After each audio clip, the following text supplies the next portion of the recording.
కేటీఆర్ నటించడం అనేది ఆస్కార్ లెవెల్లో ఉంది. ఈయన గతంలో ఒక బిరుదు ఉండే లీక్ వీరుడు అని. గ్రీకు వీరుడినే లీక్ వీరుడిని 10 సందర్భాల్లో గత బీఆర్ఎస్ ప్రభుత్వ హయాంలో లీక్ జరిగితే ముఖ్యమంత్రిగా అయిన తర్వాత మొత్తం పరీక్షల సిస్టమ్ని స్ట్రీమ్ లైన్ చేసి ఇప్పుడు దాదాపు ఇచ్చిన ఉద్యోగాల్లో ఎక్కడ ఒక్క లీక్ లేకుండా ఈరోజు పరీక్షలు నిర్వహించి ఎంతో మంది ఇలా ఉద్యోగాలు పొందిన పరిస్థితి ఉన్నది. ఇవాళ ధర్మేంద్ర ప్రధాన్కు స్ఫూర్తి వీరుడు ఎవరంటే కేటీఆర్ఏ. ఇక్కడి నుంచే సాఫ్ట్వేర్ అక్కడికి అప్డేట్ అయింది. గులాబీ కమలం వేరు వేరు కాదు, రెండు పువ్వులే అన్నట్టుగా ఈ సాఫ్ట్వేర్ను ఇదే సిస్టమ్ను అక్కడికి పంపించి ఇవాళ అక్కడ లీక్లు కావడం వల్ల 12 మంది పైచిలుకు మంది విద్యార్థులు ఆత్మహత్య చేసుకున్నారు. అక్కడ వాళ్ళకు కూడా పట్టింపు లేదు. ఇక్కడ వీళ్ళకు కూడా ఇంతకుముందు వెంకట్ గారు చెప్పినట్టు అనామిక రీకౌంటింగ్కి అప్లై చేసుకున్న తర్వాత ఆమెకు 48 మార్కులు వచ్చినాయి. అప్పటికే ఆమె చనిపోయింది. అప్పుడు 27 మంది చనిపోయారు ఇంటర్మీడియట్ అప్పుడు. ఇప్పుడు 12 మంది పైచిలకు. మొన్న జరిగిన సంఘటనలో 100 మంది పైచిలకు ఐసీయూలో ఉన్నారు. వేల మంది విద్యార్థులు ఇప్పుడు హాస్పిటాలిటీ కోసం రామ్ మనోహర్ లోహియానా, ఎయిమ్స్, అక్కడ ఉన్న గవర్నమెంట్ హాస్పిటల్స్ అన్నింటిలో కూడా వైద్యం కొరకు తిరుగుతున్నారు. ఆ రోజు ఈ ప్రభుత్వము బీఆర్ఎస్ ప్రభుత్వం ఆ రోజు ఎట్లా వ్యవహరించిందో ఇప్పుడు బీజేపీ ప్రభుత్వం కూడా అట్నే వ్యవహరిస్తున్నది.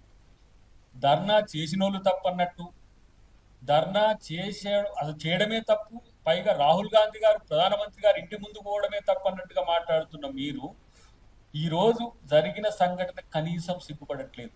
ఈయన దాని డైరెక్షన్ ఈయనకు వచ్చినట్టు, అదేదో పరంపర కోక్రోచ్ పార్టీకి ఈయన పునాది అయినట్టు మీకెక్కడి నైతిక హక్కు?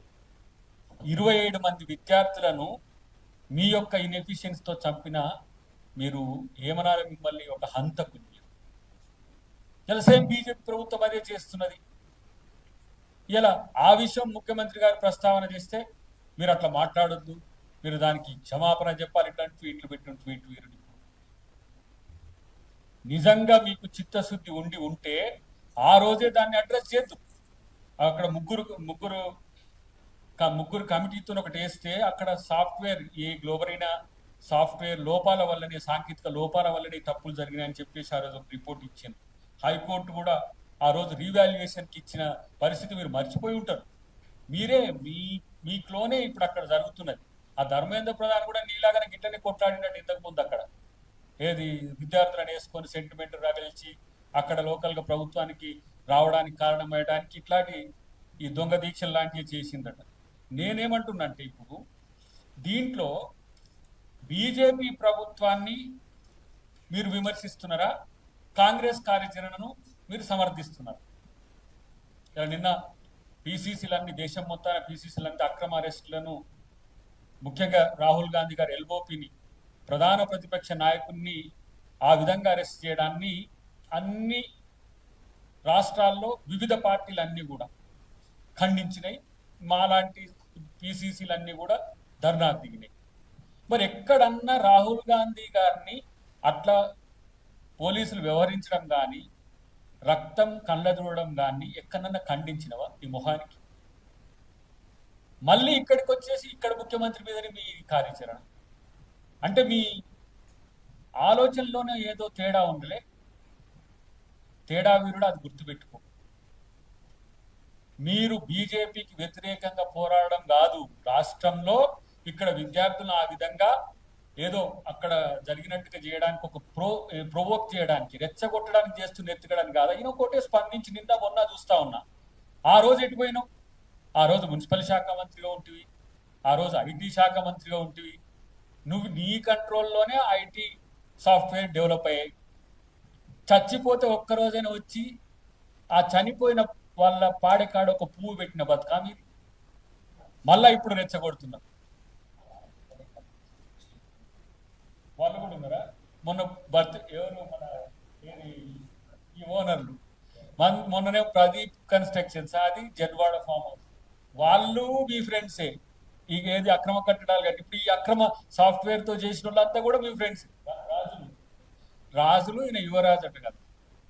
సో ఈ యువరాజుకు రాజులే దన్నుగా ఉన్న పరిస్థితుల్లో స్టూడెంట్స్ ను మోసం చేయాలని చూసి, లేకపోతే ఇదేదో బాగుంది ఎల్బీ నగర్ లో మీటింగ్ పెట్టినాం మంచిగా, అదేదో అక్కడ అందరు బిఆర్ఎస్ నాయకులతో మేము ఏదో తిట్టిపిచ్చినాం అట్లనే ఇట్లా అనుకునే పరిస్థితి వస్తే రేపటి రోజున అదే ఎవరైతే ఉద్యోగాలు పొందిన వాళ్ళు ఉంటారో వాళ్ళు కూడా ఆలోచిస్తున్నారు, ఈయన వల్ల మాకు జాబ్ రాకపోగా మా ఏజ్ బారైపోయి ఇలా మా బతుకులే చాలా అధోగతి పాలైన పరిస్థితుల్లో కేసీఆర్కి వ్యతిరేకంగా మీటింగ్లు పెట్టడానికి కూడా వాళ్ళు సిద్ధం అవుతున్నారు. మీరు పరీక్షలు నిర్వహించరు, ఉద్యోగాలు ఇవ్వరు, ఉద్యోగాలు ఇచ్చిన ప్రభుత్వం మీద విషం చిమ్మే ప్రయత్నం చేస్తారు.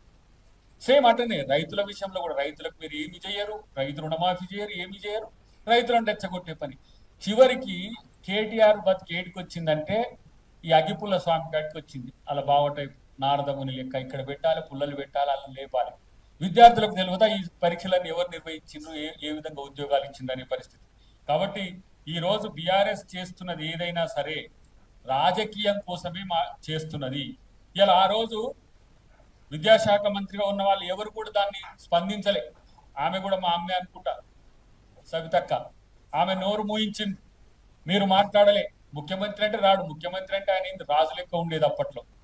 ఇలా మా ముఖ్యమంత్రి విద్యార్థుల విషయంలో ఏ చిన్న సమస్య వచ్చినా, నేనైతే ఈ మధ్య చూస్తున్నా కదా, నేను ఏవైతే బ్రేక్ఫాస్ట్ లంచ్ పెట్టే వాటికి కూడా నేను పోయి పరిశీలించి వచ్చిన.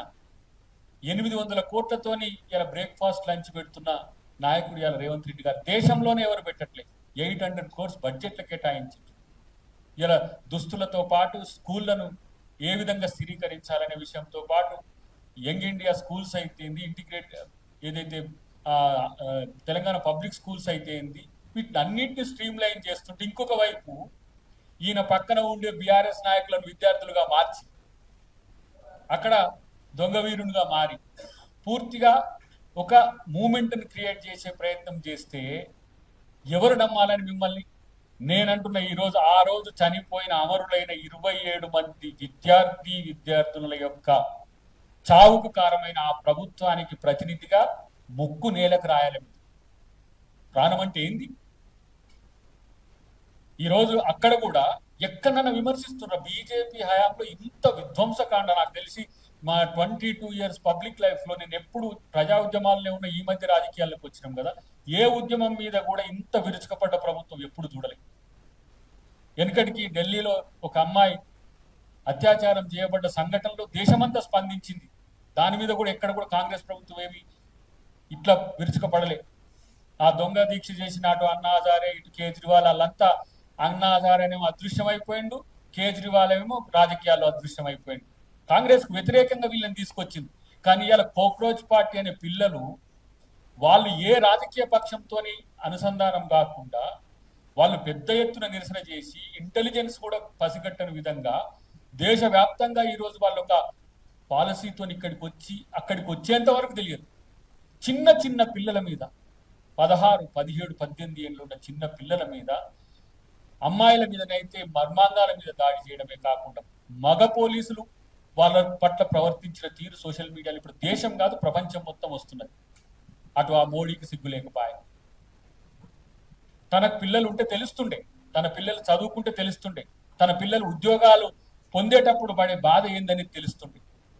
ఇలా బీజేపీ ప్రభుత్వానికి కానీ విచిత్రం ఏంటంటే దాంట్లో ఇప్పుడు వస్తున్న రిపోర్ట్ ప్రకారం ఆర్ఎస్ఎస్ వాళ్ళు దాంట్లో ఉన్నారట. వాళ్ళు వేసే దాంట్లో వాళ్ళే, ఈ గొడవ అవుతున్నప్పుడు వాళ్ళు కొట్టే దాంట్లో వాళ్ళే.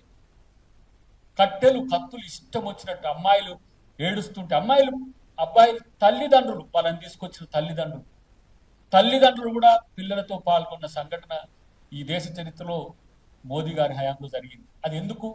ఎవరి ధర్మేంద్ర ప్రధాన్ ఈ దేశం కొరకు ఏమైనా చేసిందా, లేకపోతే విద్యార్థి లోకం కొరకు ఏమైనా చేసిందా? ఆఫ్టర్ ఆల్ ఒక మంత్రికి రాజీనామా కొరకు వాంగ్చుక్ అంటే ఆయన చావును కూడా మీరు పోనీ అంటే సుప్రీంకోర్టు ఇన్వాల్వ్ అయ్యి కదా ఆయనకు వైద్యం అందించాలన్నది. కాబట్టి బీజేపీని అనలేక బీఆర్ఎస్ పార్టీ తడబడుతున్న తీరు గాని, ఇక్కడ కేటీఆర్ వ్యవహరిస్తున్న తీరు గాని, ఇక్కడ కాంగ్రెస్ ప్రభుత్వానికి వ్యతిరేకం చేయాలని నీకు నిజంగా ఆ సంఘటన పట్ల కన్సోల్ ఉండుంటే కనీసం ఖండించు. రాహుల్ గాంధీ గారిని మీరేం మెచ్చుకోనక్కర్లే, కానీ ఆ సంఘటనను ఖండించని బీఆర్ఎస్ పార్టీ విద్యార్థుల పట్ల, నిరుద్యోగుల పట్ల, చావుల పట్ల వీళ్ళకి ఇంత కన్విక్షన్ ఉందని చెప్పి నటించే ప్రయత్నం ఎందుకు చేస్తున్నారు? ఇది కదా రాజకీయం. కాబట్టి కేటీఆర్ను తిడితేనేమో తిట్టిండని చెప్తా ఉన్నారు, తిట్టకపోతేనేమో వినే పరిస్థితి లేదు. కాబట్టి ఇవాళ ఎలాంటి పరిస్థితి దాపురించిందంటే ఒక తరీకాతోని మాట్లాడే నాయకత్వం బీఆర్ఎస్ లేకపోవడం, ఆ ట్రోల్స్ కొరకు, ఆ ట్రోల్స్ టీవీల కొరకు, ఆ ట్రోల్స్ చేసే ఆ సంస్థల కొరకు ఇలా నాయకుడిగా మారి ప్రతిపక్ష నాయకుడు లేకపాయే, వీళ్ళకేమో హోదా లేకపాయే. దానికి స్పందించాలంటేనేమో మా వ్యవస్థ వాళ్ళ పట్ల స్పందించడానికి మీరు చిట్ చాట్ లో ఉన్నారు కదా, ఎంత ఎంత చెప్పిండో మీకు తెలుసు కదా. గ్లోబరీనా గురించి చెప్పిండు, అదంతా చెప్పిండు, అసలు ప్రతిపక్ష నాయకత్వానికి గురించి కూడా చెప్పిండు. కాబట్టి కొంచెం బాధ్యతగా రాజ్యాంగబద్ధ హోదాల్లో ఉన్న మీరు బాధ్యతగా వ్యవహరించకుండా యువతను ఏదో రెచ్చగొట్టే ధోరణి కనుక చేస్తే వాళ్ళే తిరగబడి మీ మీద దాడులు చేసే స్థితి ఉంటుందని చెప్పి తెలియజేస్తుంది.